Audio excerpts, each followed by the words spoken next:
welcome back to my dining room. Grab your cup of coffee or whatever you'd like. I'm gonna, and you might want to grab a notebook actually. I've got some notes here that I wanted to make sure I didn't miss anything to tell you. Today I'm going to be talking about 12 things I worked hard on in our family to keep our home just kind of tidy and picked up. So this works whether you homeschool or not, but homeschool moms, this is especially helpful for you. The first thing I did was I worked really hard at getting up before my children did. The days that I slept in and they came and woke me up, I just woke up in a panic. I felt like I was behind, from the start.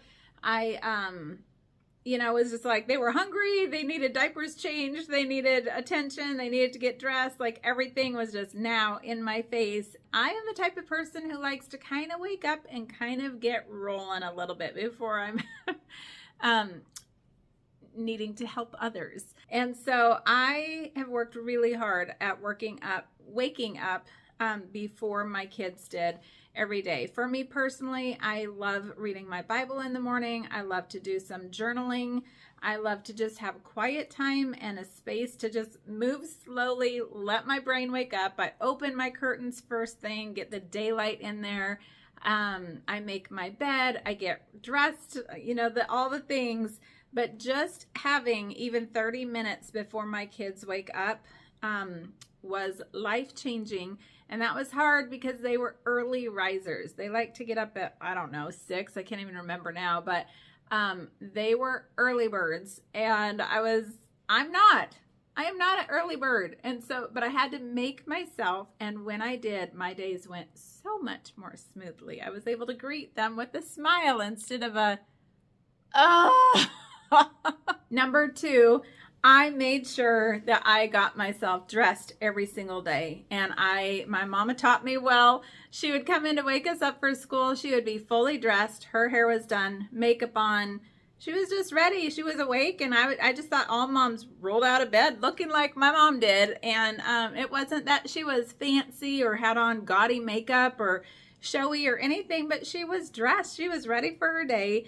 And that's what I grew up with. And so that has helped me. And I have, we've tried jammy days in our homeschool. I hear some people say that's the beauty of homeschool. And if that works for you and your kids, go for it.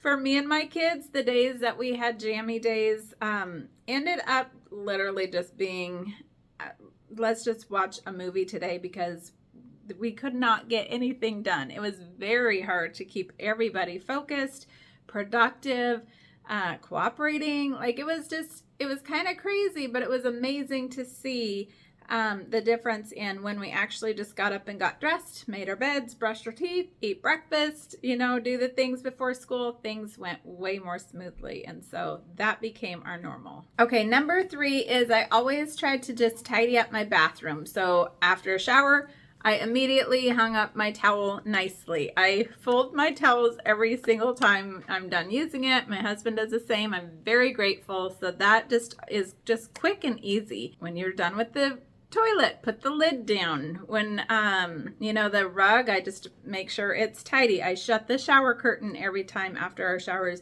When I'm done with my hair and makeup, I put it away in the drawers.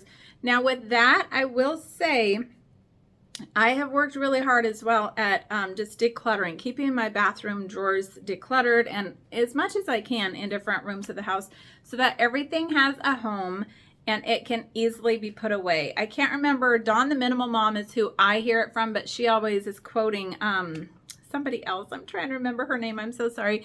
But she's always saying it's got to be as easy to put it away as it is to leave it out. So literally when I get all of my makeup put back in my makeup bag, it is just as easy to open my drawer, drop it in, and run as it is to leave it on the counter. And so I put it away every single day, or at least most days, and it's just so nice. So that when you need the restroom the next time, it's just greeting you with beauty and peace, and it's not like, oh no, why didn't I put that away? Number 4, I like to make my bed every single day. It had been a long time since I had not made it. And that was just over this weekend. I just got busy and jumped out of bed for whatever reason and got on with my day. never got back in to make my bed. And all day long, every time I went in there to get shoes or the restroom or sweatshirt or whatever, it was like, this is such a mess. And it was just kind of depressing and that kind of thing, especially probably because I'm used to walking in and it welcoming me, like having, you know, being beautiful and peaceful and all that. So I make myself make my bed every day, except for those very few days that I just can't get to it. But it really makes a big difference to my brain when I walk in. It's just peaceful. It's also wonderful having at least one room of the house that is always tidy and picked up. I do work hard on, you know, clearing off the top of my dresser and my nightstands and just keeping those things cleaned up. We have a chair in there, so there's a tendency to put clothes on it at the end of the night. That's mainly me. My husband doesn't do that. Or if we get, you know, a pile of clean laundry and that goes on the floor or whatever, you know, till we get it put away. But I do really try to keep my bedroom tidied up and on top of that, just so that it's just peaceful. I just like to have one peaceful, stable place in the house that is always, always nice.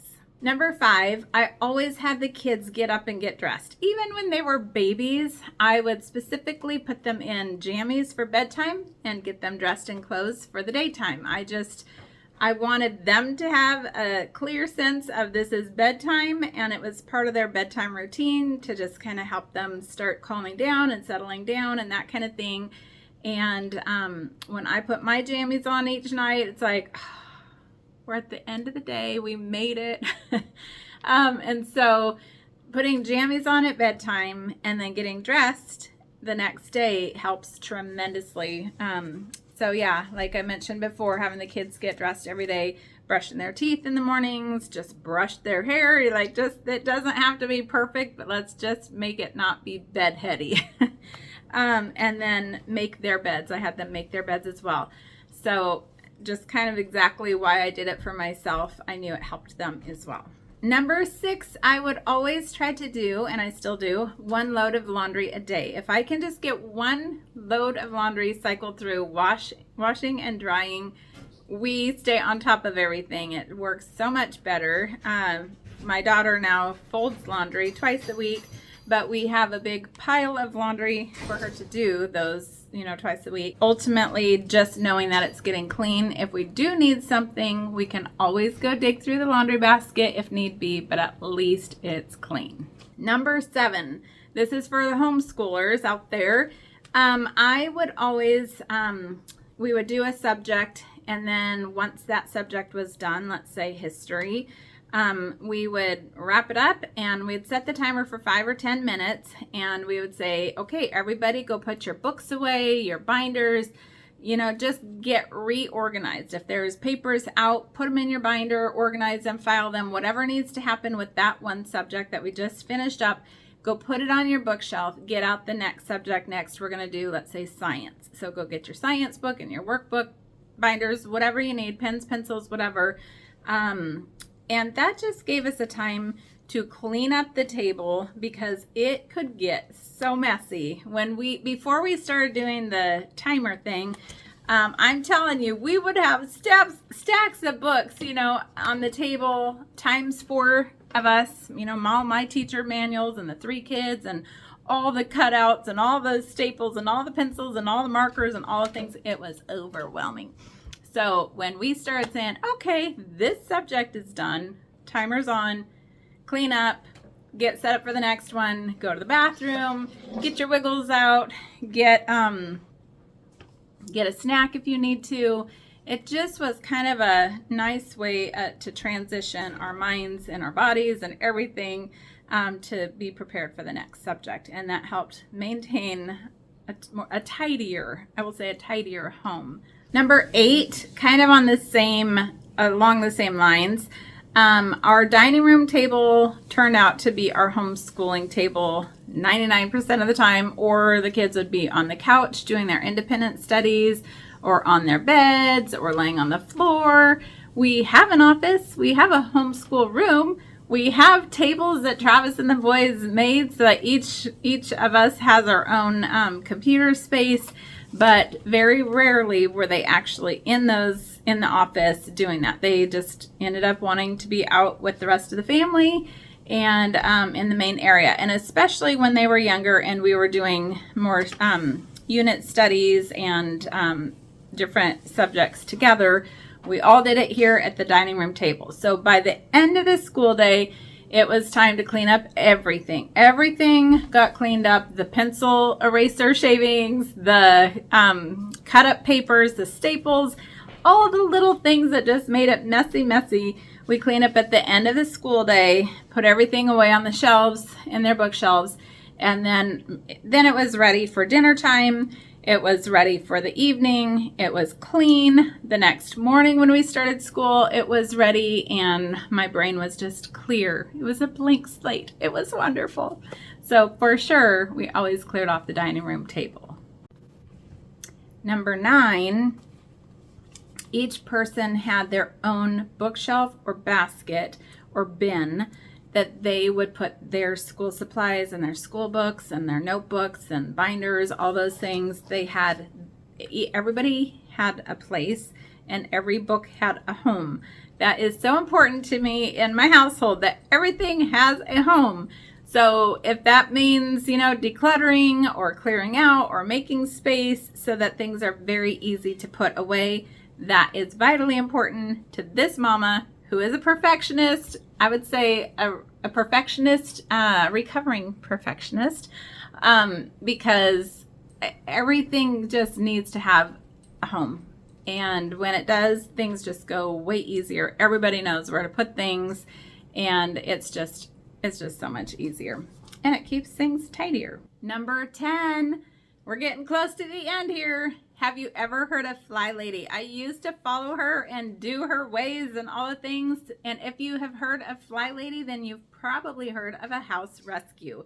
And that's another thing that we did. We did those 2 times a day minimum. One was before Dad came home, so our school day was done. And I said, okay, house rescue. And we'd have like 5 minutes to just everybody run around, pick up. Is it your shoes? Have you used blankets today? Are there throw pillows that are off the couch and need to be put on the couch nicer? Are there books out still? Any paperwork? Any plates or dishes or cups? Whatever it was that you got out, everybody ran around for 5 quick minutes, put away their things, and it only took 5 minutes. And it was so nice to be able to just look back at the house, the main part of the living area, the front room and the dining room and the entryway, and just be like, okay, everybody's shoes are put away and everything was put away. And it was just nice because everything had a home. Okay, thinking of, this is number 11, chore charts. And I did talk about this in another video, but there was one day that when the kids were pretty little, and I was like, Lord, what do I do here?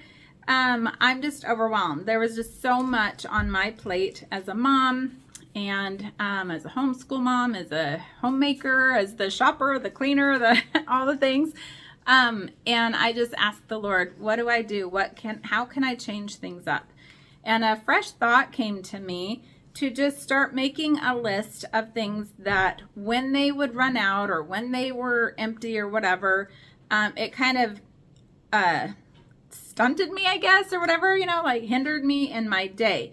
So I was like, okay, well, when the soap runs out in the bathroom or the kitchen, that was always just annoying to me or bothersome, or it slowed me down. I had to go look for soap, When the garbage cans were overflowing, that was something that was taking up brain space and time and energy. Okay, I can't throw it away in this garbage can. Now I have to go find another garbage can.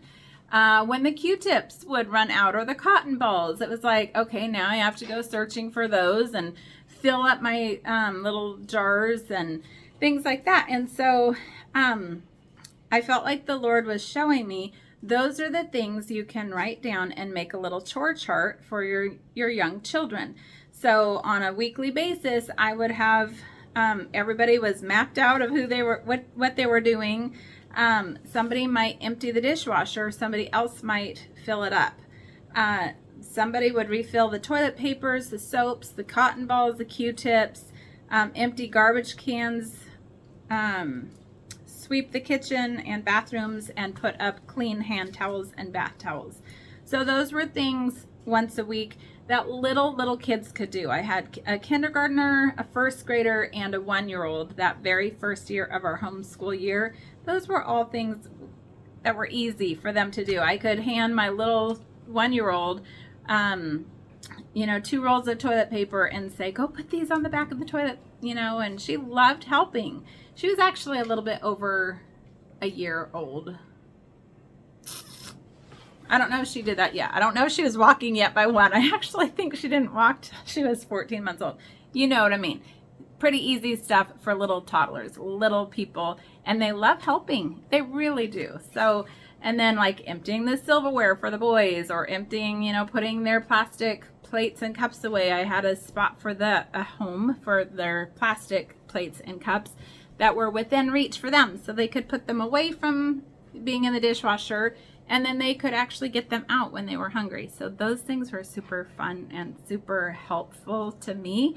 That cleared up my brain and my space to have those things just perpetually kept up on.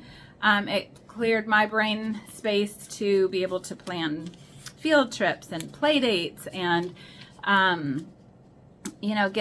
think of science labs that we could do, and I could do my lesson plans and all that other stuff that takes, there is a lot to it, to homeschool. So it's doable. The Lord helps you, especially when you ask the Lord, He helps you. But those were very helpful to have my kids helping me with that. And then as they got older, they graduated to cleaning a bathroom or vacuuming or mopping the floors, things like that. So they've always been really big helpers around here, and they've also learned very good life skills. And number 12, ding, ding, ding, meal planning. Meal planning was so helpful. I had a 2-week meal plan up most of the time. Oftentimes, I really only planned out our dinners. I did have spots for breakfast and lunches. Mainly, those things were just to give me ideas. So if the kids were hungry and they're like, Mom, we need lunch, I could just go look at that and be like, okay, we could have egg salad sandwiches or chili from last night, or whatever it would be. And I would actually have a copy of it right here. It's my little 2-week meal plan, and it also has snack ideas, and so grapes, crackers, fruit, yogurt, whatever. And so mainly the dinners were planned out, and then the lunches and breakfasts were just ideas in case I was getting stuck on those things. Crock pot was my best friend. I loved I would make chicken dump chili, just things you open cans, pour it in, mix it, let it, brew all day long, and it's delicious and hot when it's dinner time. I would always also try to pull out a meat in the morning after breakfast. I figured that if I could just pull out a pound of ground beef, even if I didn't know what I was making, I knew that by dinner time, when I had to make dinner, that it would be defrosted and ready. And at that point, I could decide if I wanted to make spaghetti with it, or hamburgers, or tacos, or whatever. But at least to have something defrosted. There's nothing worse than coming to 5 o'clock, right? And you're like, everything is frozen hard as a rock right now, and we're all starving and grumpy. So if I could get meat out of the freezer in the morning and have it just defrosted and ready, then I could create something at 5 o'clock. So there you have it. Those are 12 things that I worked diligently at, and I still do those things most every day. They just have become part of the routine and part of the family dynamics around here. They help maintain order and tidiness, and whether you homeschool or not, I hope that they will help you as well. Thank you for watching. We'll talk to you next time. Bye.